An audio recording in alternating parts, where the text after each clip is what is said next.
That's really funny. Yeah. At the beginning, you actually mentioned the AJP conference, Yeah. which is actually happening. Oh, it finished today. Yeah, finished tonight. A lot of awesome people were on there. I saw the lineup looked pretty good. Our good mate Jimmy, Dara Hayes, lots of really cool people there. And you mentioned you couldn't really get through yours. It was a bit of a technical difficulty. Yeah, there was a little technical glitch there, which we're hoping to rectify. So I've spoken to management. They gave me a call. It was a little bit disappointing because I put a lot of work into the talk, and I really wanted to do a nice talk, essentially based around it's like your next level vegan, right? So when you entry level vegan, you come in and you feel like you got this armory, right? And you go, I know animal agriculture, number one cause of deforestation, it's number one cause of greenhouse gas emissions, or it's a leading cause of greenhouse gas emissions, it's the number one cause of this and that and everything. And you come up with all these things, and then you get the Diana Rogers. Is it Diane Rogers? I don't know. I can't remember. Sustainable dish. Yeah, these people who come in, they take your arguments on board, and then they fire back counter arguments, and they sound convincing. And they do sound convincing. I agree. It sounds incredibly convincing. And I remember hitting roadblocks constantly through my pathway to becoming vegan. And or everyone's like, oh, the meat made the human brain evolve, so you need meat. Or, maybe soy gives you man boobs. And you hear, they're all very, very easy to dispel.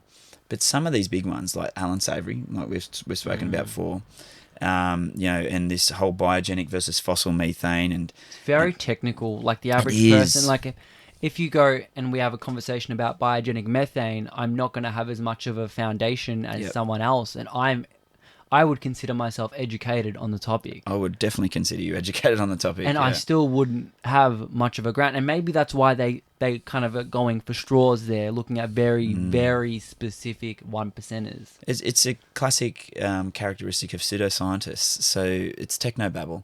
They come up with technobabble, yeah. So it's a characteristic of pseudoscientists. If you look at the characteristics of pseudoscientists, you'll see some very big commonalities for old Alan Savory, for Sustainable Dish, and those sorts of things. They make these things that sound very scientific. You'll hear it. What's his name? Pete Evans and his COVID laser that I don't know, all this garbage. I'm not sure. All this garbage. Have you never Yep. seen these COVID laser? No. He's got something. He's selling it for like 40 Sounds grand cool. or something. Yeah, it's really good. Very cool.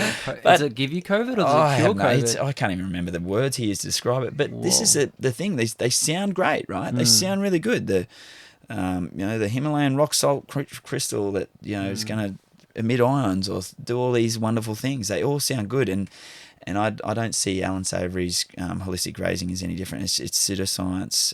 Diana Rogers, her book Sacred Cow, it is pseudoscience, and that's what the whole point of this talk is to give people some good ammunition to rebut their rebuttals. Yeah, because it's a next level vegan, right? You've got to get to that point where you can go, they firing them back at you, and you can go, well, no, this is why you're wrong, and here's the holes, here's the massive hole in your argument, and when you see those holes start to unfold, their credibility comes into question. And for me, the environmental argument, I just had to read a little bit of Diana Rogers. I read her whole environmental part, but just little things she said, like when she said methane is not increasing.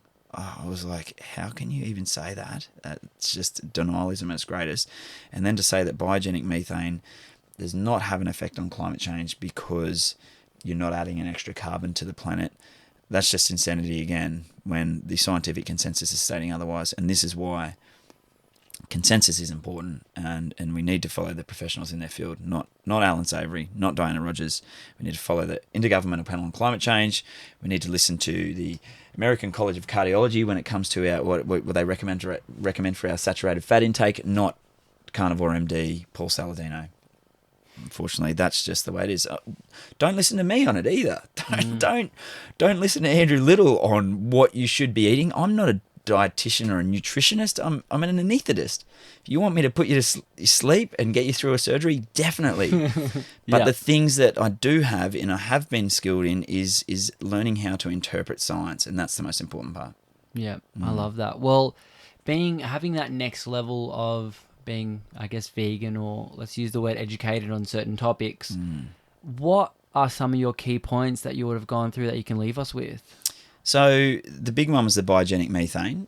We spoke a little bit about that. Another one was, what I talked about was, you always hear Paul Saladino or Sean Baker talking about there's no quality evidence and that supports a whole food plant-based diet, or there's no experimental studies in particular that show that a meat-based diet is bad for the body. And so what they're talking about, broadly speaking, we're talking about when we think in categories of research or studies, we've got experimental versus observational.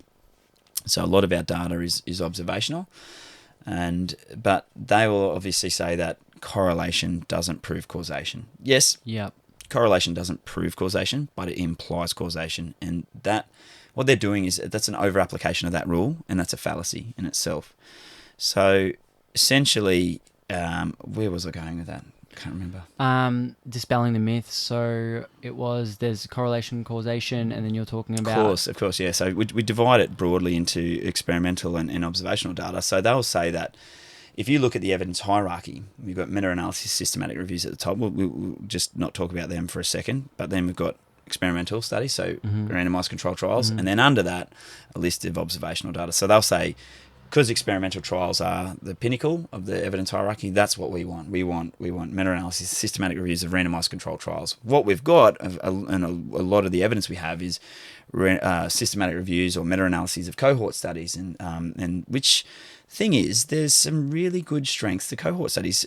Experimental studies have some absolute flaws too. So, we're trying to control a system, so we lose. It's not really a natural environment, so controlling for variables is ideal, but it definitely has its flaws, and at times it's very unethical to conduct a randomized control trial. We can't randomize people to a smoking group because we know that it's going to cause cancer. I can't just take you and Shana and say, okay, you're going to be in the smoking group, you're not, and let's just see if you get lung cancer. That's completely unethical because we know through a lot of epidemiology, a lot of studies, like animal trials and things like that. Yes, I know they're bad, but this is where it all came from, that we know that smoking causes lung cancer. So you can't do that. Whereas observational data is great. We can take a huge amount of information in a very short period of time. We're taking cohorts of thousands of people, and we're analysing that data, and we're doing regression analysis, so very complicated statistical analysis that goes way over my head, that I wouldn't even begin to understand.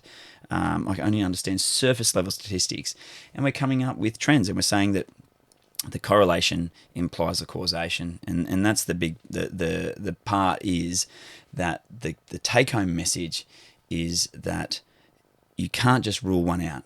But what they are very complementary. So experimental data is complementary to observational data. And when they point in the same direction, it gives us some really solid clues as to where we should be looking and where we should be going. And that's the important point. So that's where we sort of touched on some studies. We also touched on a little bit about saturated fat and scientific consensus. So looking at the European Society European Society of Cardiology and the American College of Cardiology, the American Heart Association, and just their consensus statements on saturated fats. So